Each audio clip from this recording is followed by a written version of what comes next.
Hi guys, welcome back to my YouTube channel Kavi's Kairuchi. ಇವತ್ತು ನಾನು ಹಲಸಿನ ಬೀಜದಲ್ಲಿ ಪಲ್ಯ ಹೇಗೆ ಮಾಡೋದು ಅಂತ ತೋರಿಸ್ತಾ ಇದ್ದೀನಿ. ಹಲಸಿನ ಬೀಜದಲ್ಲಿ ತುಂಬ ಒಳ್ಳೆಯದಿರುತ್ತೆ. ಅದರಲ್ಲಿ ಹೇಗೆ ಪಲ್ಯ ಮಾಡೋದು ಅಂತ ನಾನು ಇವತ್ತು ತೋರಿಸ್ತಾ ಇದ್ದೀನಿ. ಹಲಸಿನ ಬೀಜನ ಸುಲ್ಕೊಂಡ್ಮೇಲೆ ಹಲಸಿನ ಬೀಜ ಈ ಥರ ಕ್ಲೀನ್ ಮಾಡಿ ತಕ್ಕೋಬೇಕು. ಇದನ್ನು ಹಲಸಿನ ಬೀಜ ಹಸಿ ಇರುವಾಗಲೇ ಚಿಕ್ಕದಾಗಿ ಪೀಸ್ ಮಾಡಿಕೊಂಡು ಕುಕ್ಕರಲ್ಲಿ ಬಾಯಿಲ್ ಮಾಡ್ಕೋಬೇಕು. ಬಾಯಿಲ್ ಮಾಡ್ಕೊಂಡಾದ್ಮೇಲೆ ಅದಕ್ಕೆ 3 ಈರುಳ್ಳಿ ತಗೋಬೇಕು. 3 ಈರುಳ್ಳಿ ತಗೊಂಡು ಸಣ್ಣದಾಗಿ ಪೀಸ್ ಮಾಡಿ ಕಟ್ ಮಾಡ್ಕೋಬೇಕು.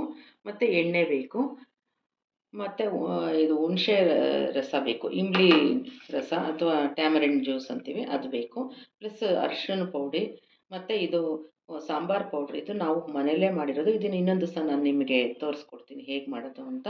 ಮತ್ತು ಅಚ್ಚ ಖಾರದ ಪುಡಿ ಬೇಕು, ಅದನ್ನು ನಾವು ಮನೆಯಲ್ಲೇ ಮಾಡ್ತೀವಿ. ಅದನ್ನು ಹೇಗೆ ಅಂತ ಮತ್ತೆ ಇನ್ನೊಂದು ಸಹ ನಿಮಗೆ ಲಿಂಕಲ್ಲಿ ಹಾಕ್ತೀನಿ. ಮತ್ತು ಕಾಯಿ ತುರಿ, ಹಸಿ ಕಾಯ್ದು ತೆಂಗಿನಕಾಯಿ ತುರಿ ಬೇಕು, ಇಷ್ಟು ಬೇಕಾಗುತ್ತೆ.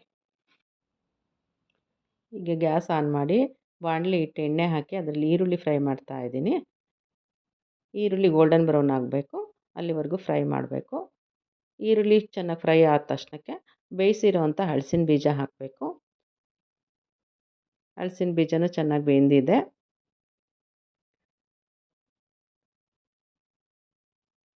ನೆಕ್ಸ್ಟ್ ಇದಕ್ಕೆ ಸಾಲ್ಟ್ ಹಾಕ್ತಾ ಇದ್ದೀನಿ. ಟಾಟಾ ಸಾಲ್ಟೇ ಯೂಸ್ ಮಾಡ್ತಾ ಇದ್ದೀನಿ ನಾನು. ಇದು ಅಯೋಡೈಸ್ ಸಾಲ್ಟು. ನೆಕ್ಸ್ಟ್ ಅರಿಶಿನ ಪುಡಿ ಹಾಕ್ತಾ ಇದ್ದೀನಿ. ನೆಕ್ಸ್ಟ್ 1 ಸ್ಪೂನ್ ಖಾರದ ಪುಡಿ ಹಾಕ್ತಾ ಇದ್ದೀನಿ.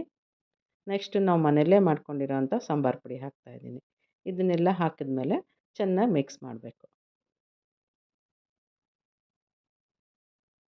ಮಿಕ್ಸ್ ಮಾಡಿ ನೆಕ್ಸ್ಟ್ ಟ್ಯಾಮರಿನ್ ಜ್ಯೂಸ್ ಹಾಕ್ತಾ ಇದ್ದೀನಿ. ಗ್ಯಾಸ್ ಆನಲ್ಲೇ ಇರಬೇಕು. ನೆಕ್ಸ್ಟ್ ಅದಕ್ಕೆ ಹಸಿ ಕಾಯಿ ತುರಿ ಹಾಕ್ತಾ ಇದ್ದೀನಿ. ಹಸಿ ಕಾಯಿ ತುರಿ ನಿಮಗೆ ಎಷ್ಟು ಬೇಕಾದರೂ ಹಾಕ್ಬೋದು, ಜಾಸ್ತಿ ಹಾಕಿದಷ್ಟು ಟೇಸ್ಟ್ ಚೆನ್ನಾಗೇ ಇರುತ್ತೆ. ಕಾಯಿ ತುರಿ ಹಾಕಿದ ನಂತರ ಎಲ್ಲ ಮಿಕ್ಸ್ ಮಾಡ್ತಾ ಇದ್ದೀನಿ. ಮಿಕ್ಸ್ ಮಾಡಿದ ಮೇಲೆ ನಾನು ಮೊದಲೇ ಹಲಸಿನ ಬೀಜ ಅಷ್ಟೇ ಹಾಕಿದ್ದೆ, ಬೇಯಿಸಿದಂಥ ನೀರು ಹಾಕಿರಲಿಲ್ಲ. ಈಗ ನೀರು ಹಾಕಿ ಮತ್ತೊಂದು ಸತಿ ಎಲ್ಲ ಮಿಕ್ಸ್ ಮಾಡಿ 1-2 ಕುದಿ ಬರೋ ತನಕ ಬಿಡಬೇಕಾಗುತ್ತೆ. ನೋಡಿ, ಹಲಸಿನ ಬೀಜದ ಪಲ್ಯ ಇವಾಗ 5-10 ಮಿನಿಟ್ಸ್ ಆದಮೇಲೆ ಬಾಯ್ಲ್ ಆದಮೇಲೆ ರೆಡಿಯಾಗಿದೆ. ಎಷ್ಟು ಚೆನ್ನಾಗಿ ಕಾಣಿಸ್ತಾ ಇದೆ ಅಲ್ವಾ? ಇದು ನಮ್ಮ ಮನೇಲಿ ಯಾವಾಗಲೂ 1 ಸ್ಪೂನ್ ತುಪ್ಪ ಹಾಕ್ಕೊಂಡೆ ನಾವು ಯೂಸ್ ಮಾಡೋದು.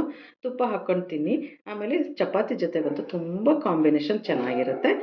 ನನ್ನ ಹತ್ರ ಇವತ್ತು ಕೊತ್ತಂಬರಿ ಸೊಪ್ಪು ತಂದಿರಲಿಲ್ಲ. ಕೊತ್ತಂಬರಿ ಸೊಪ್ಪಿದ್ರೆ ನೀವು ಅದ್ರ ಮೇಲೆ ಗಾರ್ನಿಷ್ ಮಾಡ್ಕೊಂಡು ತಿನ್ಬೋದು. ಪಲ್ಯ ಹೇಗಿದೆ ಅಂತ ಟ್ರೈ ಮಾಡಿ, ಲೈಕ್ ಮಾಡಿ, ಸಬ್ಸ್ಕ್ರೈಬ್ ಮಾಡಿ, ಶೇರ್ ಮಾಡಿ. Thank you.